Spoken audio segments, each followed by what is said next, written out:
Okay, so here we go with our first video presentation. Right now you're sitting in class watching this. Remember, from now on, you're going to be doing this at home for your homework. We're going to look at our first grade 10 topic today, which is Introduction to Measurement, and it's the metric system.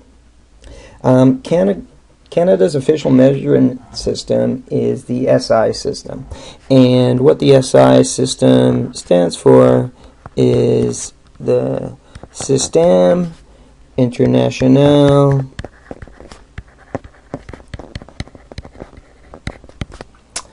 de Unité. So a bit of French there. De Unité. This is the system you guys grew up on. This system has all units that are based on multiples of 10, which is really nice. Really simple to multiply, divide, work with tens. One of the things that you might not have thought about before is this idea of a referent. So the metric system has different units that we're going to do in a sec, but if you want to have an idea what they are, how big they are, it's nice to have a referent, almost like a reference, right? So a referent is an item that an individual uses, an item that an individual, meaning you, individual uses as a measurement unit for estimating. So these are entirely personal, but they actually have to make sense, and you'll see what I mean in a sec. For estimating. Now our basic unit in the SI system is the meter. So let's go through the units from the biggest to smallest. Our biggest unit is the kilometer. The shorthand abbreviation is kmh, and we'll fill in the rest when we look at our basic unit. The next unit down is the hectometer, which nobody uses really, but we'll do it. The next unit down after that is the decameter. And again, deca is for 10, like decathlon.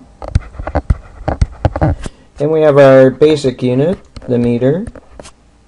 Then we have the decimeter, again, something that we usually don't worry about. The centimeter, which I'm sure you're all familiar with, very familiar.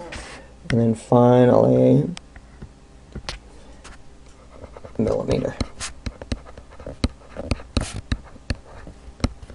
And our units are M, dm, cm,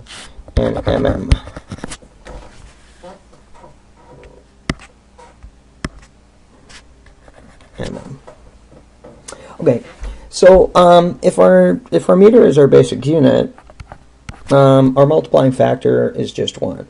And as I said, nice thing about the metric system is everything is in multiples of 10. So our multiplying factors are looking like this, or they're going to look like this.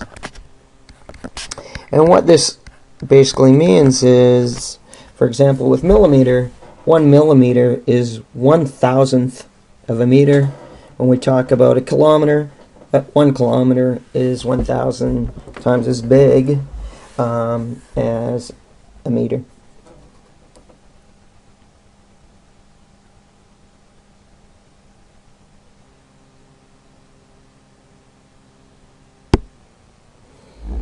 Okay, so referent, a kilometer, that's a long distance.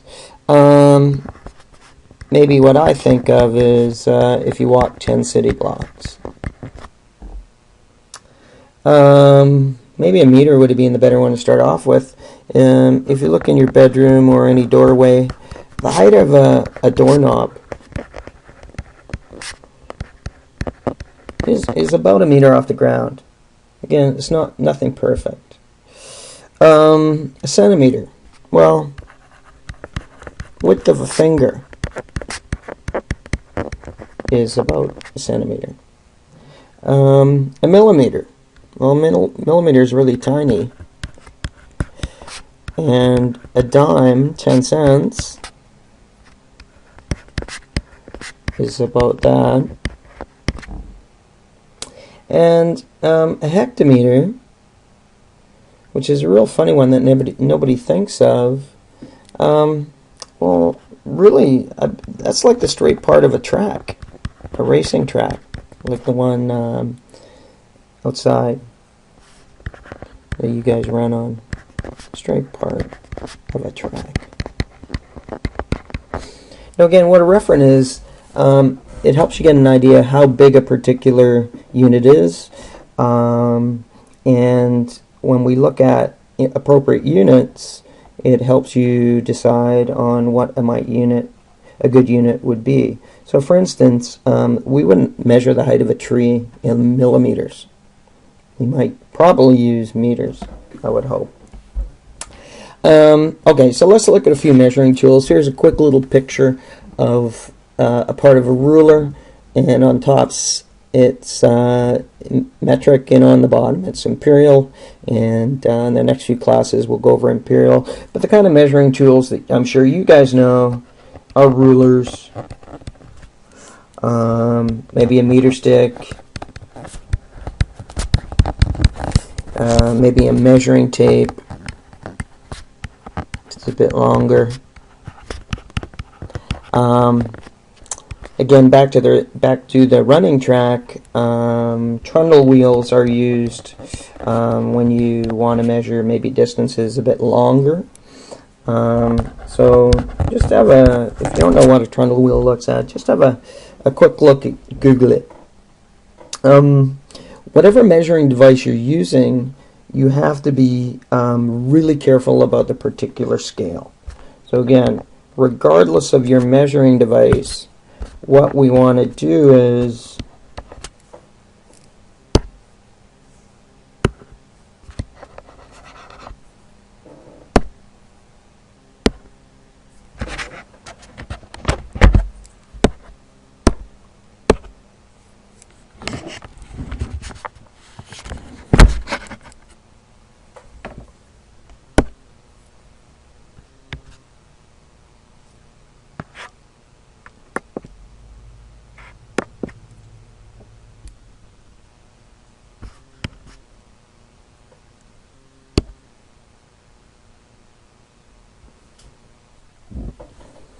So regardless of your measuring device, be sure to identify the scaling.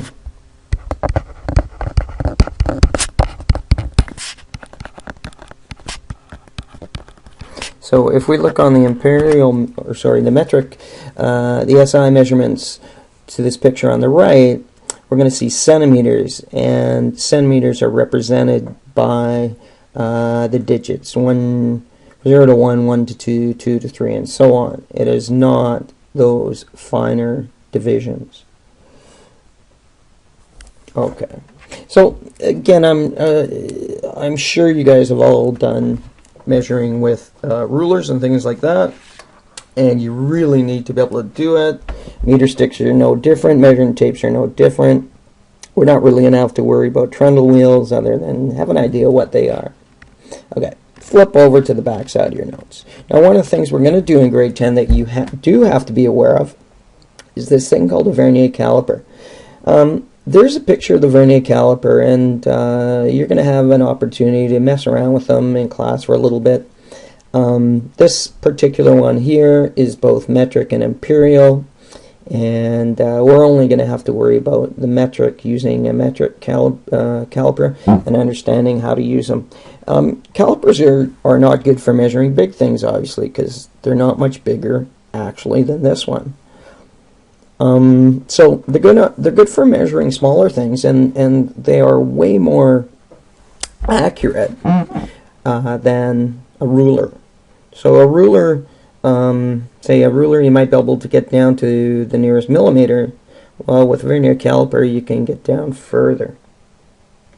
They're also really good for measuring odd-shaped things, especially round things, and they can measure inside diameters, outside diameters, and with the little probe device number 3 in this picture, you can actually see how far a hole, how the depth of a hole. But the key basic thing is you just stick the thing you want to measure between the jaws, the outside jaws and the inside jaws, and then you read off the measurement. So the big idea today, right now, is being able to read a device. So as it says in our bullets here, as the fixed scale implies, the fixed scale on a caliper doesn't move. And what it does is it gives us, I'll call it a rough measurement. So if our vernier caliper is measuring centimeters, then we get integer centimeters, like 1 centimeter, 2 centimeters, etc. The moving scale, as it implies, moves. And what this does is it gives us the finer measurements. The fixed scale on vernier caliper in metric is divided into millimeters. So we can count how many millimeters, whereas the moving scale represents tenths of a millimeter. Either 1/10 millimeter or 1/100th of a centimeter. So again, we can get some very accurate measurements. So here are the steps. And again, maybe you're struggling a bit with that language, that explanation. But when you do a few examples, it really becomes quite clear. So here's what we're going to do. Here are our steps in reading a vernier caliper. If we're physically going to do it, we would set the device in the jaws and clamp up the jaws, and then that's as far as it physically. So here's what we do first. We do our rough measurement first. We read the fixed scale. So what we're going to do first is we are going to read the value on the fixed scale.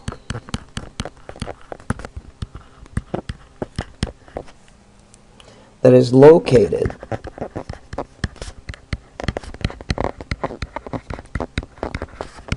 to the left of the 0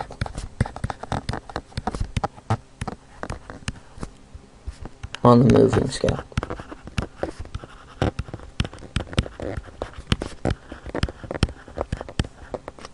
And again, as I said, this is what we'll call a rough measurement. The next thing we want to do is identify the next line. So it's this little line. The next line on the moving scale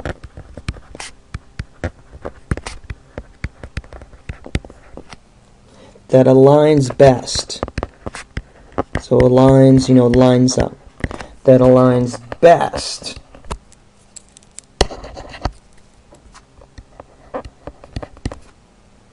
with a line on the fixed scale.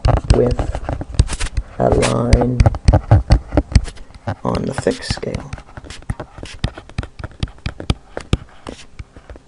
And what this turns out to be is our fine measurement.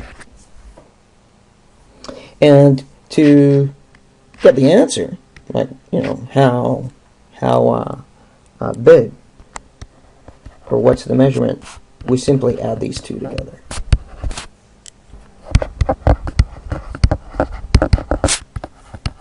For the final reading, final measurement.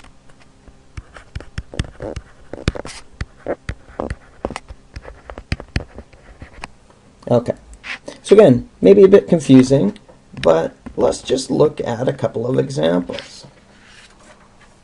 Okay, so imagine that we got our vernier calipers, and we're going to measure. We've measured something, and here are where the jaws are.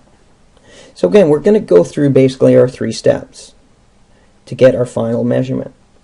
Step number 1 is identify the measure, the little line on the fixed scale to the left of the 0. This will give us our rough estimate. So if we look at this particular example right here, what we see is there's where our 0 is, right there. That's where the 0 on the moving scale ends up being, and it's a little bit to the right